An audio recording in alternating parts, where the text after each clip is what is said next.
Hello दोस्तों, welcome to पड़ोसी अड्डा। दोस्तों, आज हम लोग यहाँ पर एक बार फिर से देखने वाले हैं फोर्थ सेमेस्टर का शांति शिक्षा का सेकंड क्लास है। इसका आपका फर्स्ट क्लास हो चुका है। अगर आपने अभी तक नहीं देखा है, कमेंट बॉक्स में आपको लिंक पिन किया हुआ मिल जाएगा।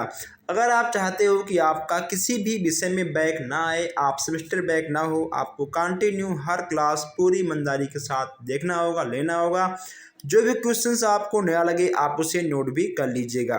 ओके दोस्तों, चलिए फिर आज हम यहाँ पे देखते हैं आज का पहला क्वेश्चन। प्लीज़ आप लोग इस क्लास को अपने दोस्तों के साथ शेयर करें। आप लोग कहीं ना कहीं शेयर करने में बहुत ही कंजूसी करते हो, ऐसा मत करिए। शेयर करिए और क्लास भी पूरी ईमानदारी के साथ लीजिए। चलिए देखते हैं आज का पहला क्वेश्चन। हम लोग 35 प्रश्न कर चुके हैं। ये है आपका 36 प्रश्न। 36 यहाँ पे आपका है कि अनुकूलित अनुक्रिया सिद्धांत का प्रतिपादक किया गया। अनुकूलित अनुक्रिया सिद्धांत के प्रतिपादन कब किया गया, ये यहाँ पे आपको बताना है। 1902 में, 1903 में, 1904 में या 1905 में। यहाँ पे आपको अलग अलग सन दिख रहे हैं। इसमें आपका हो जाएगा 1904 में। अनुकूलित अनुक्रिया सिद्धांत का प्रतिपादन कब किया गया था? 1904 में किया गया था। यहाँ पे आपका 37 है। सकारात्मक व्यवहारवादी हस्तक्षेप एवं सहयोग के लिए आवश्यक है। मनोवैज्ञानिक परीक्षण, आत्म अनुशासन की शिक्षा, निर्देशन या परामर्श या उपरोक्त सभी। इसमें से आपका क्या होगा आपको बताना है। अगर हम बात करें आंसर की, इसमें आपका हो जाएगा उपरोक्त सभी, यानी आपका दा वाला बिल्कुल सही हो जाएगा। ओके दोस्तों, चलिए आगे बढ़ते हैं। अगर हम बात करें हिंसा की, तो दोस्तों हिंसा क्या करती है बताइए। हिंसा क्या करती है? अगर हम हिंसा की बात करें तो आप लोग हिंसा के बारे में बहुत कुछ लिख सकते हो। हिंसा क्या करती है? जीवन का विनाश करती है, धन की हानि करती है, और आपका आ और बा दोनों करती है, या फिर दोनों में से कोई नहीं करती है। सबको पता है, अगर जहाँ भी हिंसा होगा, जहाँ पर भी मार धाड़ ठीक होगा, वहाँ पे आपका जीवन का विनाश और धन का हानि दोनों होगा, यानी आपका आ और बा दोनों होगा। मौखिक हिंसा कौन सा होता है? धमकी देना, गाली देना, जातिगत शब्दों का प्रयोग करना, या उपरोक्त में से सभी। मौखिक शिक्षा की बात की जा रही है।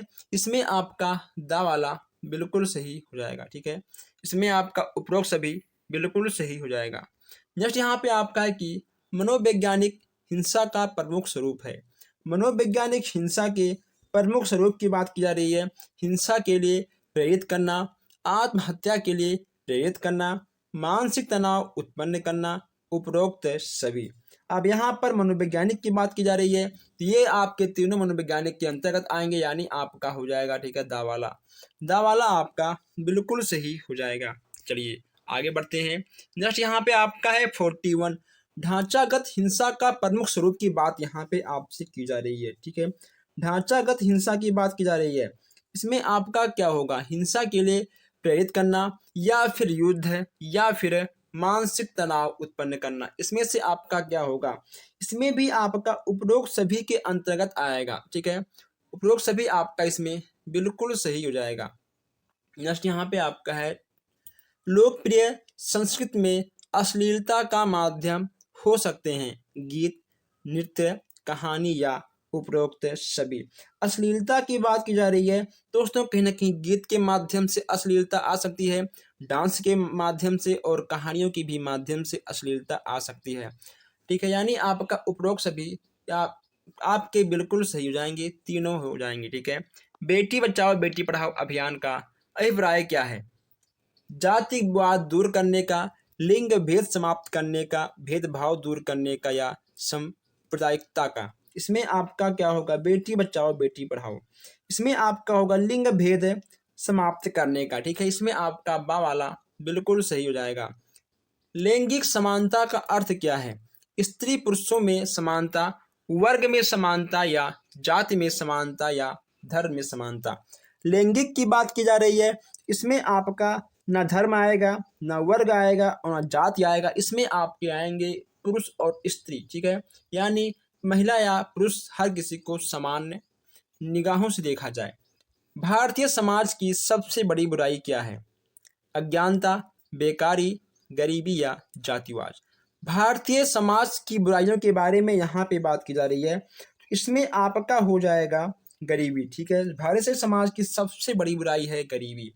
लोगों को बस केवल भीख मांगकर काम खाना आता है, ना कि कुछ काम करें। तो इसीलिए यहाँ पर कहीं ना कहीं गरीबी अधिक देखने को मिल जाता है। सांप्रदायिकता से आशय है, इसमें आपका क्या होगा?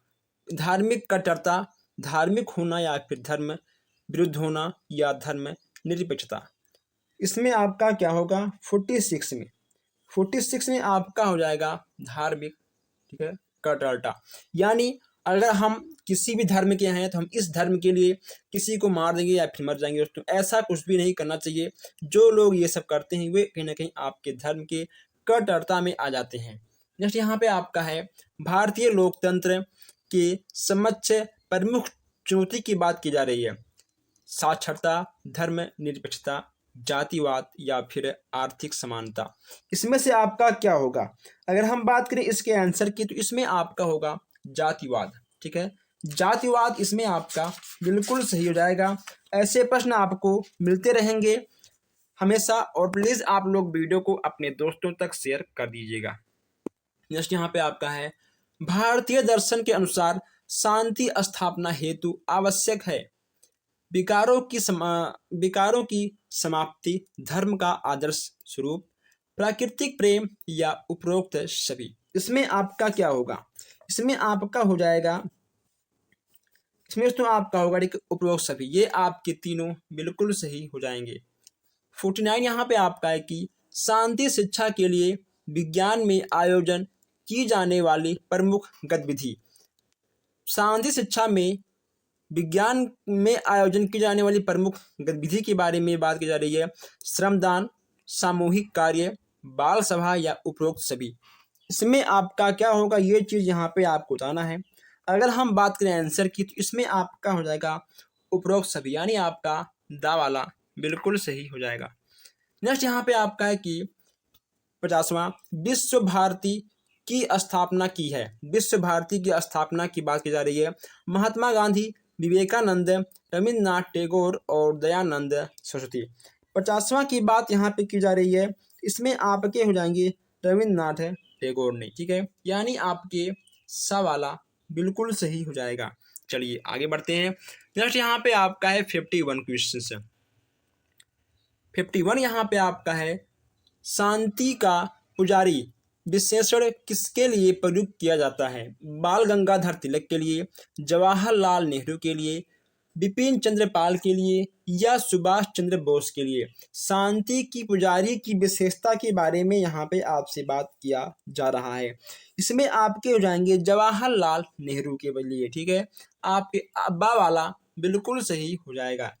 नेक्स्ट यहाँ पे आपका है गांधी साहित्य में कहा गया है कि मनुष्य की कथनी और करनी में अंतर नहीं होना चाहिए, अंतर होना चाहिए आ और बात दोनों में से कोई नहीं।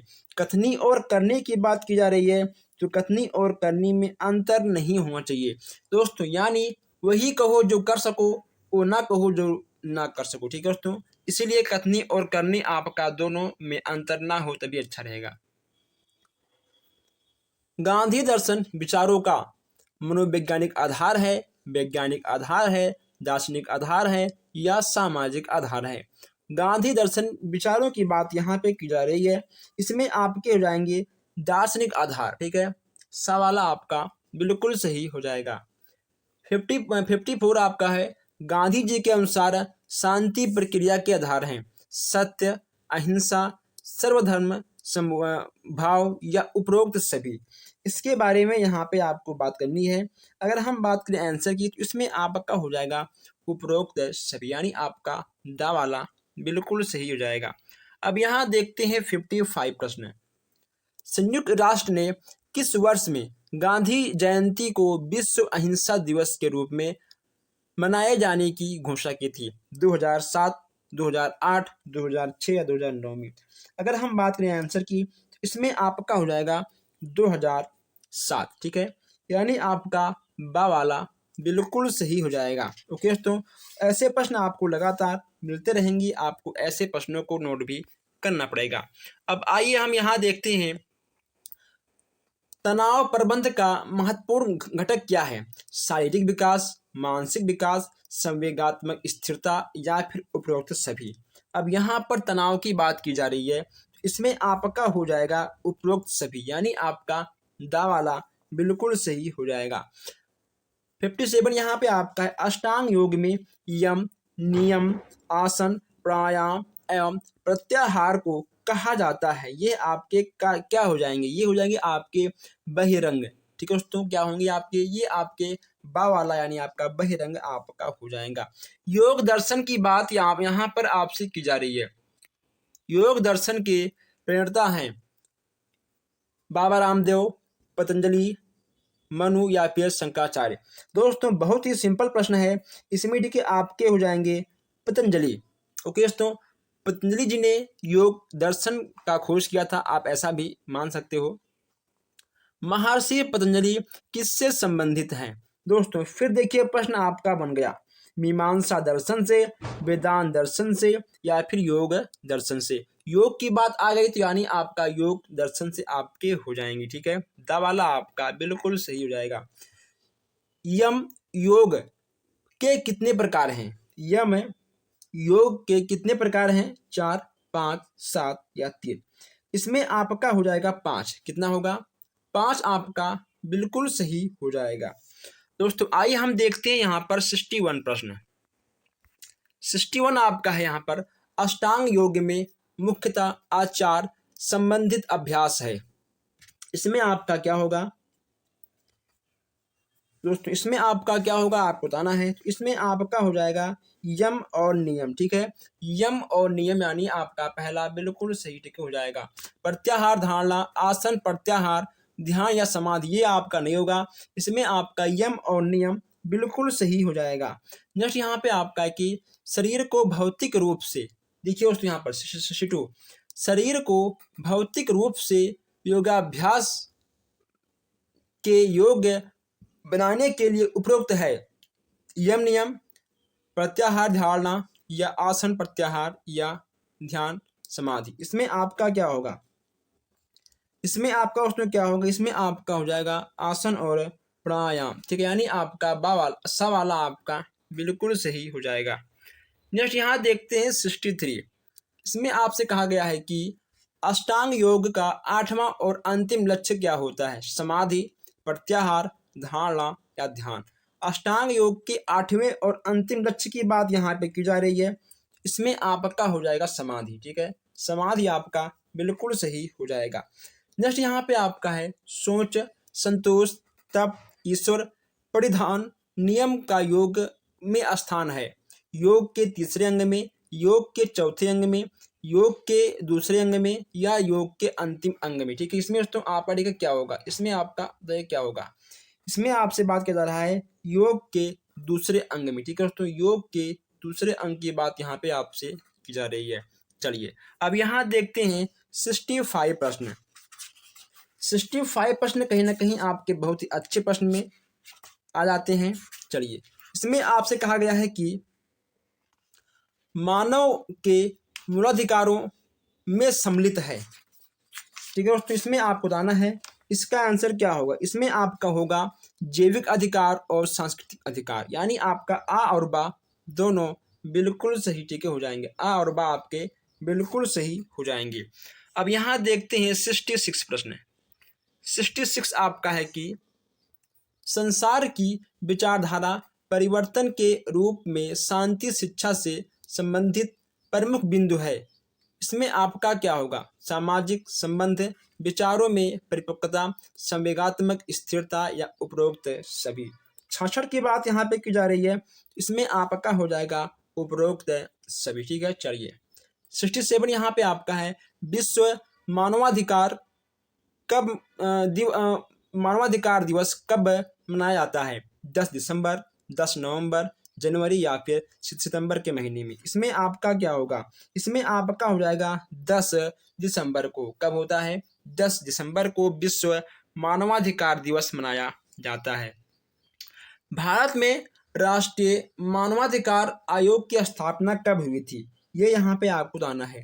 1993, 1992, 1991 या फिर 1994। इसमें आपका क्या होगा? अगर हम बात करें आंसर की, इसमें आपका हो जाएगा 1992। ठीक है, यानी आपका बा वाला बिल्कुल सही हो जाएगा। नेक्स्ट यहाँ पे आपका है वैश्वीकरण की आवश्यकता है। वैश्वीकरण की आवश्यकता की बात दोस्तों यहाँ पे की जा रही है, तो इसमें आपका ठीक हो जाएगा संतुलन स्थापना के लिए, पर्यावरण संरक्षण के लिए, गरीबी उन्मूलन के लिए। ओके, यानी आपके ये चारों ऑप्शन गलत हैं। जो हमने आपको कहा है आप उसको नोट कर लीजिएगा। ठीक है, संतुलन स्थापना के लिए, पर्यावरण संरक्षण के लिए और गरीबी उन्मूलन के लिए, ये आपके तीनों बिल्कुल सही हो जाएंगे। नेक्स्ट यहाँ पे आपका है कि सतत विकास की आवश्यकता के प्रमुख क्षेत्र आपके कौन से हैं? आर्थिक क्षेत्र, सामाजिक, सांस्कृतिक या फिर आपके उपरोक्त सभी। इसमें आपका क्या होगा? इसमें दोस्तों आपका दा वाला बिल्कुल सही हो जाएगा। ठीक है दोस्तों, चलिए आगे बढ़ते हैं। नेक्स्ट यहाँ पे आपका है, एक मिनट कैसे घूम गया दोस्तों, एक मिनट, चलिए। नेक्स्ट यहाँ पे आपका है 71 सतत के विकास के घटक हैं। इसमें आपका क्या होगा? आर्थिक घटक, दार्शनिक घटक, सामाजिक घटक या उपरोक्त सभी। इसमें क्या होगा आपका? इसमें आपका हो जाएगा उपरोक्त सभी, यानी आपका दा वाला बिल्कुल सही हो जाएगा। पर्यावरण संरक्षण का प्रमुख आयाम क्या है?